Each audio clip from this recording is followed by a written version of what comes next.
Assalamualaikum warahmatullahi wabarakatuh.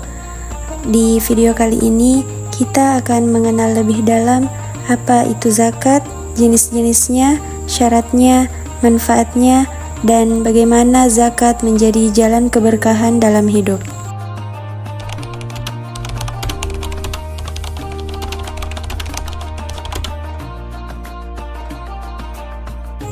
Zakat berasal dari bahasa Arab yaitu zaka yang berarti suci, bersih, dan berkembang.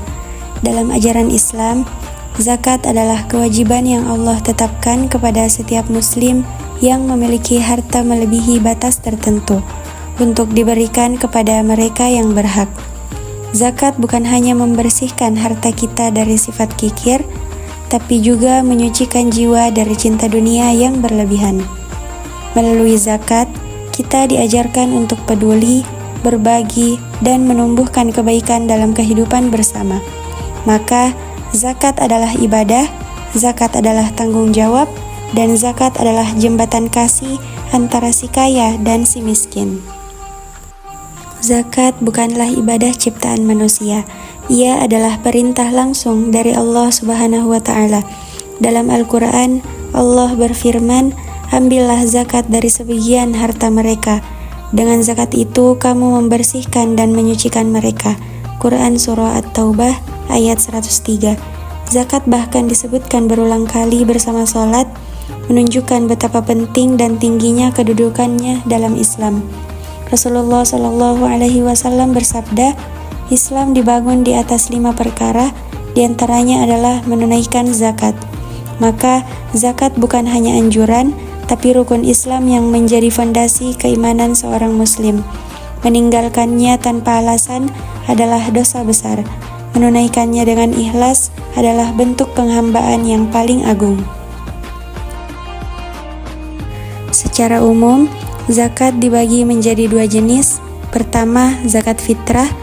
Zakat ini wajib dikeluarkan oleh setiap muslim di bulan Ramadan sebelum sholat Idul Fitri. Tujuannya adalah menyucikan jiwa dan menyempurnakan ibadah puasa. Zakat fitrah biasanya berupa makanan pokok seperti beras sebanyak 1 sok dan sekitar 2,5 sampai 3 kg per orang. Kedua, zakat mal. Ini adalah zakat yang dikeluarkan dari harta tertentu yang telah mencapai nisab dan telah memiliki selama 1 tahun hijriah atau haul. Contohnya, zakat emas, zakat penghasilan, zakat hasil pertanian, bahkan zakat dari hewan ternak. Setiap jenis zakat punya aturan dan perhitungannya sendiri. Maka penting bagi setiap muslim untuk mengetahui apa saja yang mereka miliki dan apakah sudah terkena kewajiban zakat atau belum. Zakat mal adalah zakat yang dikeluarkan dari harta benda yang dimiliki dengan syarat telah mencapai nisab dan telah memiliki selama 1 tahun penuh. Ada banyak jenis harta yang dikenai zakat.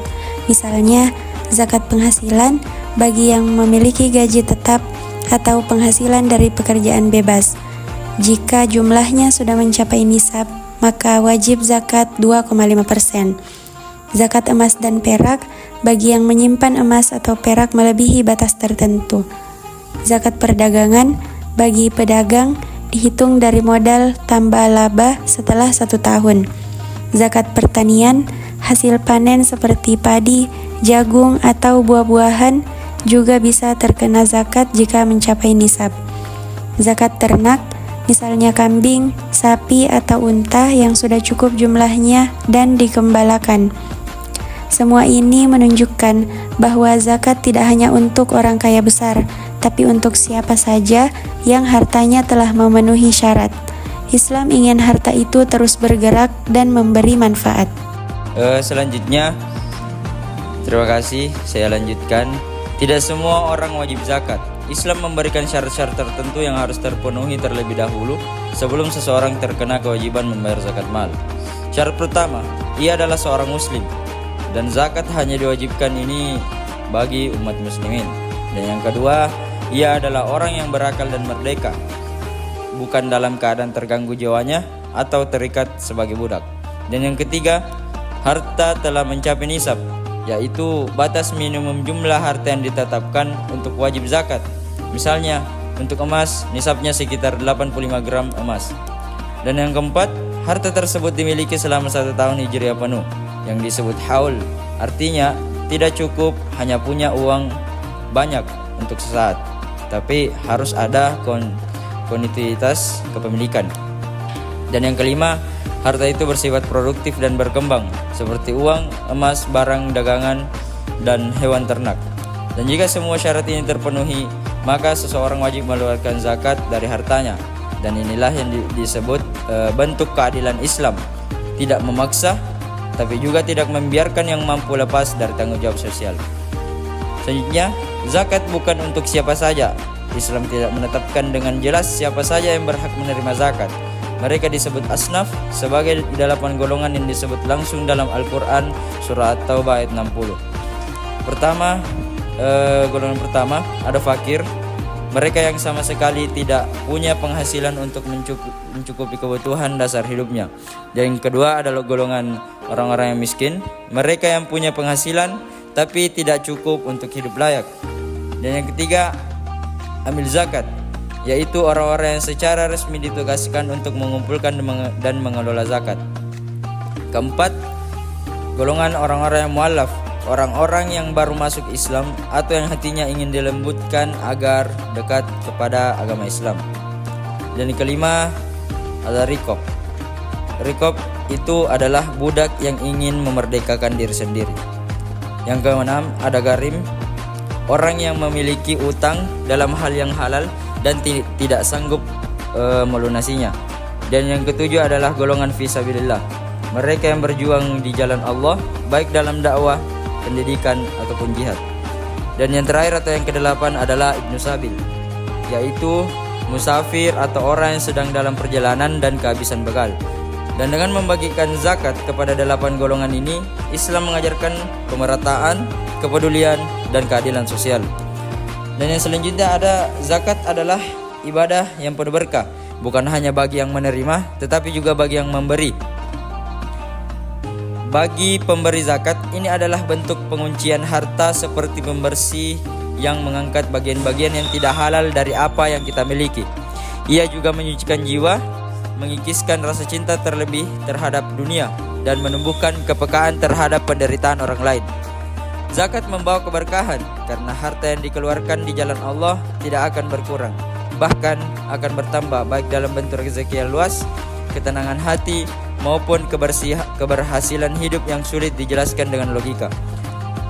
Bagi penerima zakat, ini adalah harapan, jalan keluar dari kelaparan, pendidikan yang terbuka, dan kehidupan yang lebih layak.